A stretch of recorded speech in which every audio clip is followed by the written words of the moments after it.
సత్య టాక్స్కు స్వాగతం. నేను సిహెచ్వి సత్యనారాయణ. భారత రాష్ట్రపతి ముర్ము సుప్రీంకోర్టుకు సంధించిన యక్ష ప్రశ్నలతో ఇప్పుడు అక్కడ సుప్రీంకోర్టు ధర్మాసనం ముందు భారీ ఎత్తున చర్చలు జరుగుతున్నాయి. పలువురు న్యాయ కోవిదులు వాళ్ళ రాజ్యాంగానికి సంబంధించిన కొన్ని మౌలిక ప్రశ్నలపై చర్చలు జరుపుతున్నారు. ఆ చర్చలు ఏంటో, ఆ చర్చలకి నేపథ్యం ఏంటనేది ఇప్పుడు చూద్దాం. ఇప్పుడు రాష్ట్రపతికి 143 అధికరణం కింద తను రాజ్యాంగానికి సంబంధించిన వివరించాల్సిన అవసరం కానీ లేదంటే భాష్యం చెప్పాల్సిన అవసరం కానీ ఉంటే సుప్రీంకోర్టుకి రిఫర్ చేసే అధికారం ఉంది. అట్లాగే ఇప్పుడు ద్రౌపది ముర్ము ఒక 14 పాయింట్లతో ఒక ప్రెసిడెన్షియల్ రిఫరెన్స్ను సుప్రీంకోర్టుకి పంపించారు. దాని మీద సుప్రీంకోర్టులో చర్చలు జరుగుతున్నాయి, వాదనలు వినిపిస్తున్నారు. అంటే ఈ వాదనల్ని వినిపిస్తున్న వాళ్ళు వివిధ రాష్ట్రాల నుంచి హిమాచల్ ప్రదేశ్ తరఫున ఆనంద్ శర్మ, వెస్ట్ బెంగాల్ నుంచి కపిల్ సిబాలు, కర్ణాటక నుంచి గోపాల్ సుబ్రహ్మణ్యం, తమిళనాడు తరఫున అభిషేక్ మను సింఘ్వి, మహారాష్ట్ర తరఫున హరీష్ సాల్వే, వీళ్ళతో పాటు సొలిసిటర్ జనరల్ తుషార్ మెహతా కూడా కోర్టుకి తమ వాదనలు వినిపిస్తున్నారు. అంటే అసలు ఈ వాదనలు వినిపించడం, ఈ రిఫరెన్స్కి సంబంధించిన నేపథ్యాన్ని ఒకసారి చూద్దాం.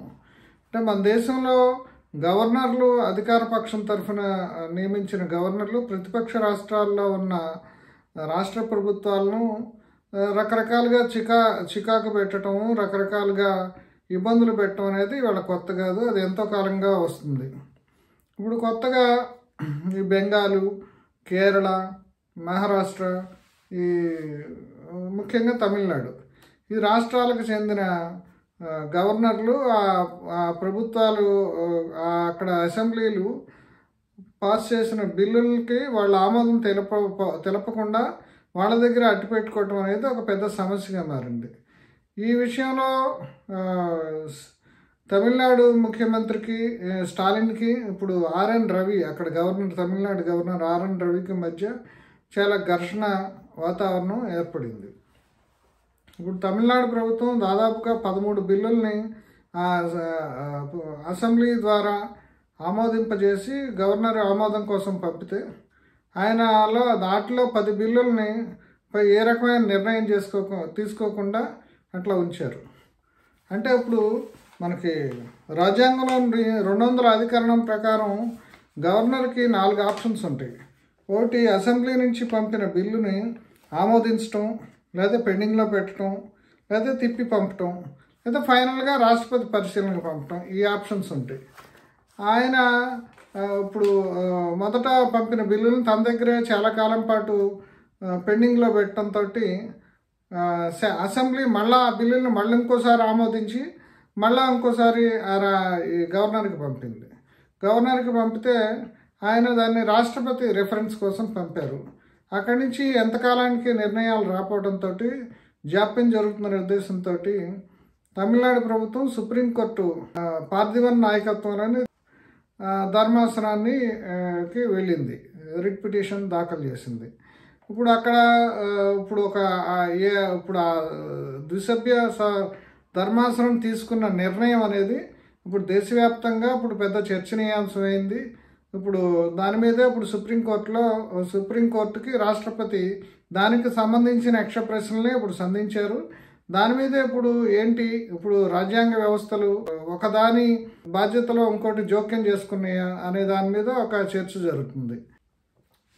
ముందుగా అసలు ఆయన ద్విసభ్య ధర్మాసనం ఇచ్చిన తీర్పు ఏంటనేది చూద్దాం.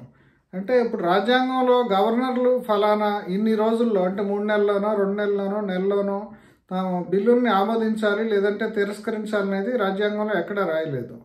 ఈ విషయంలో ఇప్పుడు ఒక 6 వారాల గడువు పెట్టాలని రాజ్యాంగ సభలో ఒక చర్చకు వచ్చినప్పుడు కూడా, మొదట్లో దాన్ని ప్రతిపాదన ఉన్నప్పుడు కూడా అట్లాంటి గడువు ఏమి పెట్టకుండా ఒక రీజనబుల్ టైం అనేది పెట్టారు. అంటే ఇప్పుడు గవర్నర్లు విఘ్నులై ఉంటారు, వాళ్ళకి ఏది అవసరమో రాష్ట్రానికి, ఏది అవసరం కాదో అనేది ఉంటుంది అనే ఉద్దేశంతో వాళ్ళ ఛాయిస్ని గవర్నర్కి రాష్ట్రపతికి విడిచిపెట్టారు. అయితే ఇప్పుడు ఈ రకమైన డిలే జరగటంతో ఇప్పుడు వీళ్ళు సుప్రీంకోర్టుకి వెళ్ళారు. ఇప్పుడు సుప్రీంకోర్టు ఒక నిర్ణయం తీసుకుంది. అంటే తను ఇచ్చిన తీర్పులో ఒక గడువు విధించింది. ఆ గడువు ఎలా విధించిందో ఒకసారి చూద్దాం. అంటే 1 నెల లోపల బిల్లును ఆమోదించాలి, లేదంటే ఎందుకు తన దగ్గర పెట్టుకున్నది అనేది 3 నెలల లోపల ప్రభుత్వానికి తెలపాలి. రిజర్వేషన్ ఏమైనా ఉంటే 3 నెలల లోపల తెలపాలి. పునఃపరిశీలన 1 నెల లోపల గడువు. అట్లాగే రాష్ట్రపతి కూడా బిల్లు రాజ్యాంగ వ్యతిరేకమని భావిస్తే సుప్రీంకోర్టు అభిప్రాయం కోరవచ్చు. ఈ రకమైన ఒక గడువు పెడుతూ సుప్రీంకోర్టు జడ్జిమెంట్ ఇచ్చింది.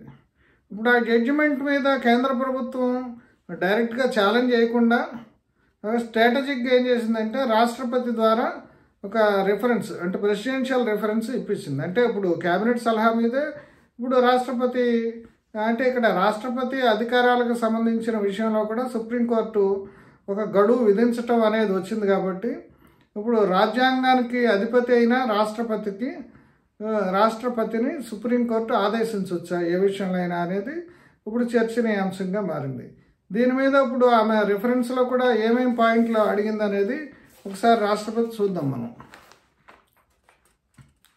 బిల్లు తమ వద్దకు వచ్చినప్పుడు ఆర్టికల్ 200 ప్రకారం గవర్నర్ ఏం చేయాలి అంటే ఈ ప్రశ్నలన్నీ ఇప్పుడు సుప్రీంకోర్టుకు సంధించారనమాట. ఆమె తనకున్న అన్ని ఆప్షన్స్ని గవర్నర్ ఉపయోగించుకోవచ్చా, గవర్నర్ల విచక్షణ రాజ్యాంగం ప్రకారం చట్టబద్ధమైన, గవర్నర్ చర్యలపై జ్యుడిషియల్ రివ్యూ పై పూర్తి స్థాయిలో నిషేధిస్తూ ఆర్టికల్ 300 నిషేధించాలని చెప్పి ఆర్టికల్ 367 చెప్తుంది.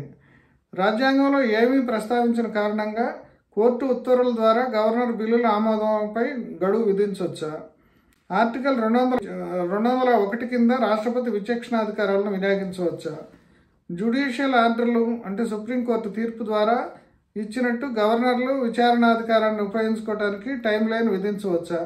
ఇట్లా ఆమె ఒక 14 ప్రశ్నలు అడిగారు. ఇప్పుడు ఈ 14 ప్రశ్నలు కింద ఇప్పుడు ఏమైందంటే ఇప్పుడు సుప్రీంకోర్టు ఆర్టికల్ 142 కింద గవర్నరు తన అధికారాలను సబ్స్టిట్యూట్ చేసే అధికారం ఉందా అనేది ఇప్పుడు ముఖ్యం అన్నమాట. రాష్ట్రపతికి ఫలానా బిల్లుని ఇన్ని రోజుల లోపల ఆమోదించవచ్చా అని సుప్రీంకోర్టు చెప్పడం ద్వారా తన పరిధిని అతిక్రమించిందని చెప్పేసి. అంటే ఇప్పుడు ఈ రాజ్యాంగంలో ఏం చెప్పారంటే ఆ గడువు అనేది ఏం చెప్పలేదు. ఒకవేళ గడువుని విధించాలి అంటే ఏం చేయాలి, పార్లమెంటు ఒక రాజ్యాంగ సవరణ చేసి ఆ గడువు ఏంటనేది నిర్ణయించాలి. ఇప్పుడు ఆ పని పార్లమెంటుది. కానీ సుప్రీంకోర్టు తన గడువు విధించడం అంటే తన పరిధిని అతిక్రమించింది అనేది ఇప్పుడు ఇండైరెక్ట్గా ఇప్పుడు రాష్ట్రపతి రిఫరెన్స్ ద్వారా వాళ్ళు చెప్తున్నారు. రాష్ట్రపతి ఇండైరెక్ట్గా ఇప్పుడు ఏంటంటే ఆమె అడిగిన ప్రశ్నలన్నీ కూడా దీనికి సంబంధించినవి. అంటే ఇప్పుడు ఒక రకమైనగా ఏంటంటే ఇప్పుడు సుప్రీంకోర్టు తన పరిధిని అతిక్రమించి ఇప్పుడు పార్లమెంటరీ బౌండరీలో దాటింది. అంతేకాకుండా రాష్ట్రపతి రాజ్యాంగాధినేత అయిన రాష్ట్రపతిని కట్టడి చేయడానికి ప్రయత్నించింది అనేది ఇప్పుడు ఒక విమర్శ వస్తుంది. దీనిపైన రకరకాలుగా వీళ్ళు న్యాయ కోవిదులందరూ కూడా కొన్ని రోజులుగా వాదనలు వినిపిస్తున్నారు. ఇప్పుడు వీళ్ళు ఇప్పుడు చెప్పేది ఏంటంటే గవర్నరు రాష్ట్రపతి బిల్లుల ఆమోదానికి రాజ్యాంగం గడువు విధించలేదు అంటే అదే ఆ రకమైన గడువు విధించాలంటే ఇప్పుడు వాదనలో ఏం చెప్తున్నారు అనేది పార్లమెంటు రాజ్యాంగ సవరణ చేయవచ్చు. పార్లమెంటరీ వ్యవస్థ చేయాల్సిన పని సుప్రీంకోర్టు దిశభ్య ధర్మాసనం ఎందుకు తలెత్తుకుంది, ఇప్పుడు ఈ ప్రశ్నలన్నీ తలెత్తున్నాయి. ఇప్పుడు ఇప్పుడు ఇంకొకటి ఏంటంటే అంటే ఈ రెఫరెన్స్కి సంబంధించిన దాన్ని ఇప్పుడు ఆర్టికల్ 131 కింద తీసుకున్నారా లేదంటే 32 కింద తీసుకున్నారా అని ఈ న్యాయవాదులు సుప్రీంకోర్టును అడుగుతున్నారు. అంటే ఇప్పుడు ఆర్టికల్ 131 కింద కేంద్రానికి రాష్ట్రానికి మధ్య వివాదాలు వచ్చినప్పుడు 131 కింద తీసుకుంటారు దానికి. అట్లా కాకుండా ఇప్పుడు ఫండమెంటల్ రైట్స్కి సంబంధించి విఘాతం ఏర్పడితే ఏదైనా రిట్ పిటిషన్ వేస్తే అది 32 కింద తీసుకుంటారు. ఇప్పుడు దేని కింద తీసుకున్నారనే ప్రశ్నకి సుప్రీంకోర్టు తప్పించుకోవాల్సి వచ్చింది. ఇప్పుడు కేంద్ర రాష్ట్ర ప్రభుత్వాల మధ్య వివాదం కాదు ఇది రాష్ట్రపతి అధికారాలకు సంబంధించిన వ్యవహారం, దాని మీద తీర్పు ఇచ్చారు. అంతేకాకుండా ఇప్పుడు వీళ్ళు లేవనైతే వాదన ఏంటంటే ఇప్పుడు ఫండమెంటల్ రైట్స్ కింద కూడా ఇప్పుడు మీరు దీన్ని విచారణ చేపట్టవచ్చు. ఎందుకనంటే ఇప్పుడు కేంద్రం, ఇప్పుడు రాష్ట్ర ప్రభుత్వం అనేది పీపుల్స్ రిప్రజెంటేటివ్ కాబట్టి అది కూడా ప్రజల తరఫునే, పౌరుల తరఫునే కాబట్టి దానికి కూడా అది కూడా ఆర్టికల్ 32 కింద అని చెప్పేసి ఎందుకు తీసుకోకూడదని చెప్తే సుప్రీంకోర్టు మాత్రం 32 కింద తాను తీసుకోనని చెప్పింది. ఇప్పుడు సుప్రీంకోర్టు వైఖరి ఎలా ఉందంటే, ఇప్పుడు ఒక రాజకీయపరమైన వివాదాన్ని తీసుకొచ్చి దాన్ని పరిష్కారాన్ని తమ మీద పెడుతున్నారనేది ఉంది. కానీ ఇక్కడ ఇంకొకటి కూడా చెప్తుంది సుప్రీంకోర్టు. ఇప్పుడు ఇంతకుముందు ఇచ్చిన తీర్పు మీద తామేమి ఆ తీర్పు విషయంలో జోక్యం చేసుకోము, దాన్నేమి ఆ తీర్పును మార్చడం కానీ దాంట్లో జోక్యం చేసుకోగటం చేయము అని చెప్పేసి చెప్తున్నారు. అయితే ఇప్పుడు ఈ రోజు రకరకాలుగా వాదనలు జరుగుతున్నాయి ఈ విషయంలో. రాష్ట్రపతి ముర్ము ఆమె పంపిన ఈ యక్ష ప్రశ్నలకి ఇప్పుడు సుప్రీంకోర్టు ఏ రకమైన సమాధానం చెప్తుంది?